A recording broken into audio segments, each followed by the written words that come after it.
when the Jazz were in the NBA Finals, my in-laws actually sat right back here. They had season tickets right here. I work in here during the day and I work here at night also, so it's pretty exciting. I've sat in both the lower bowl, the upper bowl, and in between. The arena is the premier gathering place in Intermountain West, and it was that state-of-the-art venue when it was built 25 years ago. Worked here when we built it.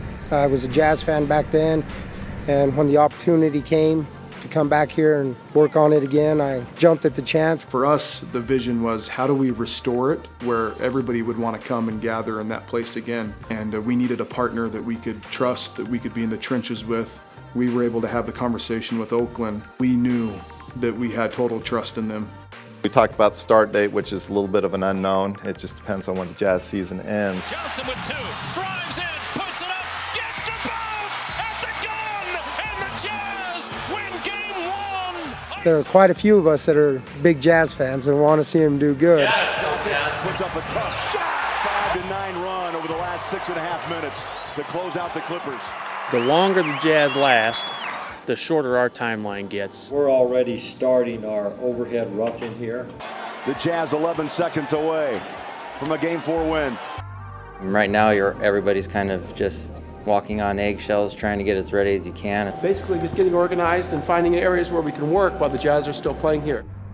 We need to be substantially complete September 15th. They have a concert, and right after that, the Jazz season starts. If the Jazz win tonight and go into round two, we have at least a week and a half, maybe 2 weeks worth of delay. The emotions are running high. George Hill behind the Gobert screen. It's on Jazz, who get their first playoff series victory since 2010. A team. Who are you rooting for at that second round then? No comment. We can't tear anything more apart until the season's end. And here's Hayward for three. Yes, offensive board, Gobert. And the Golden State Warriors head to the Western Conference Finals. When that clock hit zero, our clock started. We were amped up. We were ready to go. Our team was ready to go. We were well prepared. We had to execute our game plan now.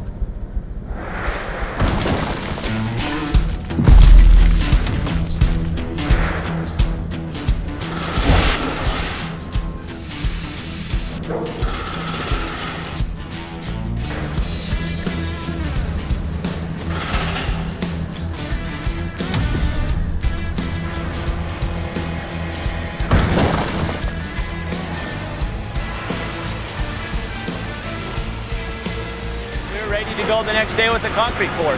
Everybody's on top of one another. 1 foot that leaves the ground, another one steps into it. I mean, and it changes daily.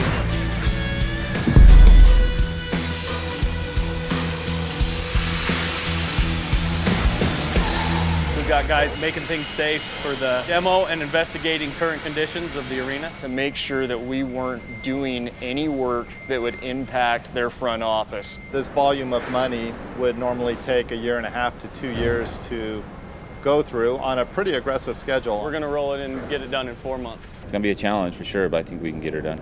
At the end of the job, it'll be amazing to be a part of, but for the 18 weeks, it's going to be a crunch. As far as a buzzer beater, this would definitely qualify for that.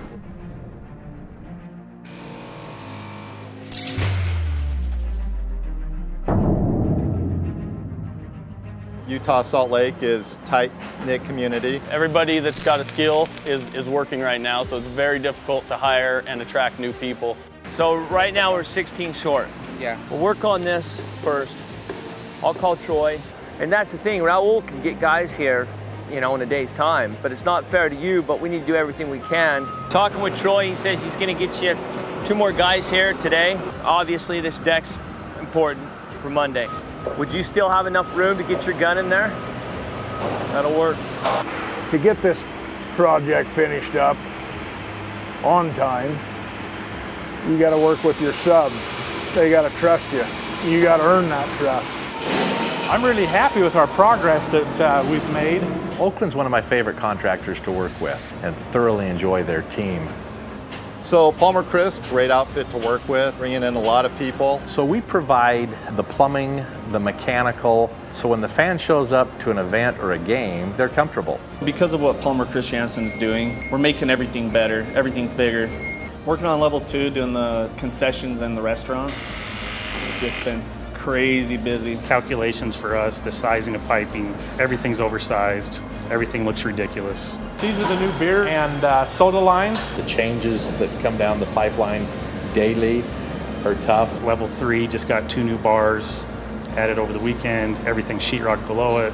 But we feel like we're well adapted to get the men on them, coordinate the material and drawings with the other crafts. The whole challenge is trying not to get on top of the other trades, trying to work together so everything comes out perfect. And they just went to work every single day. There were no excuses, no finger pointing. It was teamwork.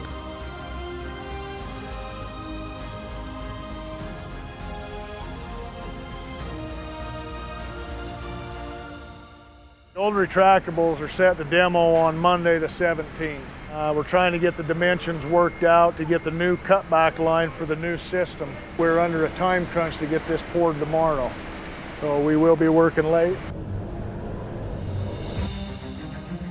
When Hurricane Harvey hit, all of our seats were coming in, and so we had several ships out at sea. The LDs are pretty heavy. If we miss an NBA game, it's $500,000. And they play without seats in the arena. And that was the first real worry of what are we going to do. Hunt Electric has been key. Obviously, they're taking on a huge scope. How's it going in there? It's a rat's nest, but I'm making it work. That's what I'm talking about. Actually, I need to just get a hold of Blaine. He's gonna tell me when the fire marshal will be here. I see myself as an information gatherer and redistributor, so the information comes fast here. We were blessed with the opportunity on this job to be able to work closely with the design team and give our input on things that would get here quickly to meet timetables. They have tried to make this a more remarkable experience for the fans, but we've also made it a safer place to be. And with the upgrades to the fire alarm system, it'll be easier to exit the building if there is a problem. If we don't get that done on time, the building doesn't open. I'd just describe Oakland as a great partner, a great teammate, people that you can work alongside with, and they're humble in the right way. So if Oakland was a basketball team, yeah, I would consider myself part of the coaching staff. Probably the water boy. I think I'd be like center bench. I believe I'm the power forward. It varies per day. Every now and then I'm the point guard or the bench warmer or the water boy. But I'd definitely be an assistant coach. And just trying to guide, all the talent that we have. So I would put Fred as point guard, directing the plays. I would compare Fred to the John Stockton. He's going to pass it to Brett McDonald, but also a lot of his superintendents. The Hurricane Harvey thing was definitely interesting, and that was a true sports component that we deal with a lot. And Oakland stepped up to control the situation, and again kind of found a way to solve the problem.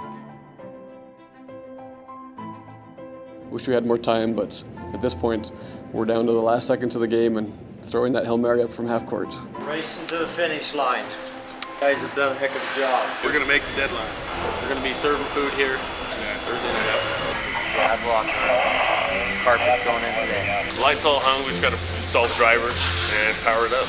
I was told several times by out-of-state engineers, never been a part of a project where the teamwork was so just developed. And I think that is because for so many years, this building's been a gathering place for Utahns.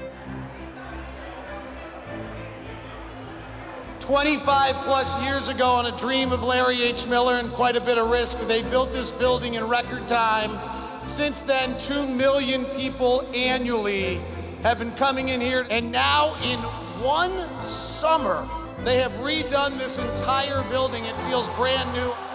And if I were tasked to oversee the building of a new arena or renovating a sports venue of any kind, the first call I would make would be to Oakland Construction.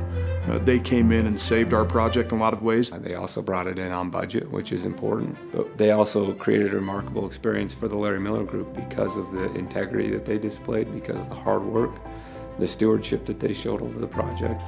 I know that Larry would be very happy about what's happened here.